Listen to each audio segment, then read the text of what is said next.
what's the final goal? Is it to coordinate the natural common good with the supernatural common good? And grace is not mentioned, and so it leaves people, as we see in labels in the Pentagon I've seen, our journey is more important than the destination. Oh yeah? You believe that, huh? And things like this. So what he says is, in dealing with something like the Antichrist and this mystery, this concentration of mendacity and sham sanctity, near the end of time, he said, you've got to bring all the fundamental realities of the history of salvation. Then he gives some examples. First of all, you have to believe that there are divine powers in history. Now, who talks about demonic agency anymore? Or you talk about it too much. And if there are demonic powers, it means there are actual demons. And this is part of the operation in history. There's angelic agency, fallen angelic agency, divine agency. And so he said, you also have to realize that there's a historically powerful being, called sometimes the Prince of the World, even though finally we believe that he's been conquered and by subject to divine providence, but there's still this mystery of iniquity. It'll be a test, and some of us, have had bigger tests than others. And he said, we have to realize that there's an intelligence and energy of will of these demonic powers in history. Because there's purely spiritual beings, and when you're talking to the young today, or what Father Hardin used to call in his catechetical apostolate, it meant the sowing of truth. A lot of people don't know these things. Or when you talk about mortal sin, and you say, well, why is it called mortal? What dies? Well, they don't know. It's grace. And so some of these fundamental things, Dr. Pieper is so good on reflecting in this open philosophical way, searching for the roots of things, the foundations, and what builds upon what in this architecture. And I think it's a wonderful example of why Catholics in our apostolic efforts today need to bring up certain realities like this that require us to keep in poise these various strands of doctrine. And you can't just pick and choose here and say, well, this is being friendly, we're finding common grounds with our separated brethren or with the Jewish people. So he goes on to say, there's an intelligence and energy in these demonic powers. And also he said, you've got to bring in the matter of guilt.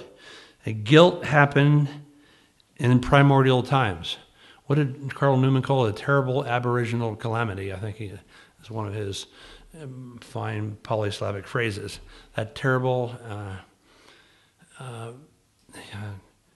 primordial calamity. There's a guilt, there is an original and hereditary sin, and this discordancy entered into the historical world. You've got to bring up these fundamental elements. He was always so good to bring things out. He said we think of the concept of resemblance.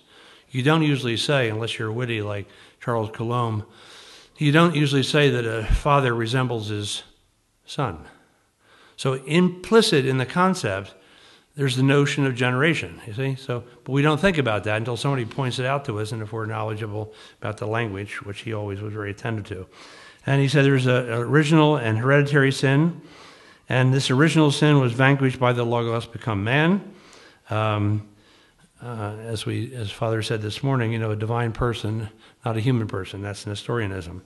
That Logos also is the vanquisher of the Antichrist, but the Antichrist is not demonic himself. It's a human being, and there are different theories about where it will come from. But there are certain qualities about propaganda, deception. It's in all the fathers, pseudo order, and also this concentration of deception of sham sanctity, phoniness. And because it breaks trust, and we know today how much trust has been broken. We've often spoken about that before. And so what he says is, coming through all this, in spite of what goes on today, and a lot of the secular enlightenment tries to secularize the last four things: death, judgment, heaven, hell. Secularize it, like Immanuel Kant, dealing with the end of time, and it's in this paper and everything. But a lot of these enlightenment people were so optimistic, but they were so shallow, and we look back in embarrassment at the things they said, trying to avoid certain elements of this about sin, and the result of sin being the source of suffering. We're talking about envy, that there would be no Satan if there weren't envy. He envied God, and then later envy, and you're made sad in human terms too when you see someone else has something that you have not. And it's a very leveling, dark sin. And Father Hardin was very attentive to this and some of the wonderful courses he gave, and we did some things together. But the meaning of history is not culture. You're dealing with the primeval thing of salvation or disaster. And Dr. Pieper makes a distinction between catastrophe within history and final loss, or what St. Augustine called the second death, the loss of the soul eternally. So we must also know, when you think of the Antichrist, what a martyr really means. A martyr. And here comes a brilliant insight that Dr. Pieper only first discovered and then had challenged later on. In 1951, now think of this for those of you who have this deeper background, he gave a talk in France. And it's very significant. In the French language, espérance is never put in a plural. It's a deeper fundamental hope, and a Christian hope is used that word. The espoir could be put in the plural, and also we all hope for different things, but it's not the fundamental hope. And Dr. Pieper was giving a talk in France where he was never well received in his writings, unlike in many other countries in Spanish-speaking lands and English. He was giving a talk, and it was a Catholic priest. It was in 1951, so it was 1 year after he first wrote this book. And a priest stood up and had very grave indictment of his thesis. It was called The Hope of the Christian Martyrs. There's human hope, but the hope of the martyrs. And he basically argued, if the Christian martyrs, if there's no such thing as the hope of the martyrs, then hope is an illusion. Because here are people that were stripped, powerless, but they bore witness. And they never blasphemed the goodness of the creation. I mean, so the witness they gave was a blood witness, but they never blasphemed the creation. They saw the goodness, like in Valde Bona, in Genesis' words.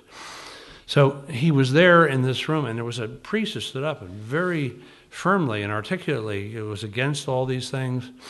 And he only found out, he told me this privately, I don't know if he's ever written this, he only found out 11 years later, I think, or a decade later, who that priest was. Somebody who was there told him, Pierre Teilhard de Chardin.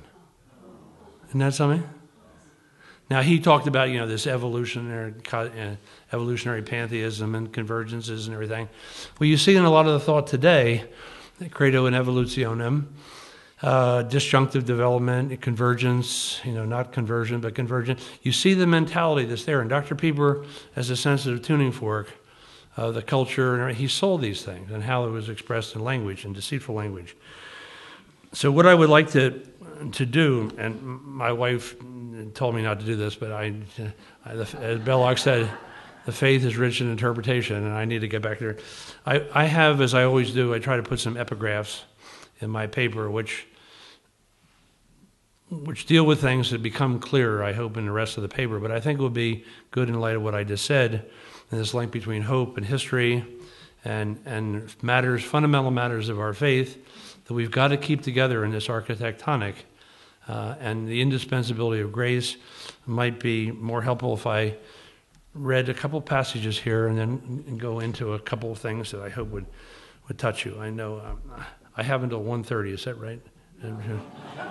Oh, excuse me. So remember, the title again is Reflections on the End of Time.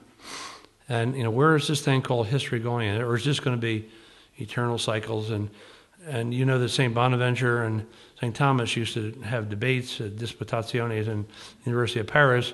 Or could you even prove by reason creation in time? St. Thomas didn't think you could. That was a matter of faith. St. Bonaventure thought you could in his understanding. But they all agreed that there was a finite past. There was a beginning, there's going to be an end of time, and there's a directionality and a purposiveness. So the talk is Reflections on the End of Time, fortifying convictions, because what are we convinced about in these matters? And can we anticipate, being a good strategist, this might come. We might not be living in this time, but there are forerunners of the Antichrist, but not having this hysterical, emotional way, like St. Thomas, when he wrote about these things, his commentaries on 2 Thessalonians and Apocalypse, you read in these things, he had a serenity, like Dr. Pieper. Yes, we have to have a twofold orientation, our attitude to history. A readiness for the blood witness, or blood testimony, and an affirmation of the goodness of creation. including created grace, let alone the uncreated grace, the Holy Ghost himself, Donum Dei. So here's what Dr. Pieper said. Now, I want to give you an example, because this little preparation, I hope,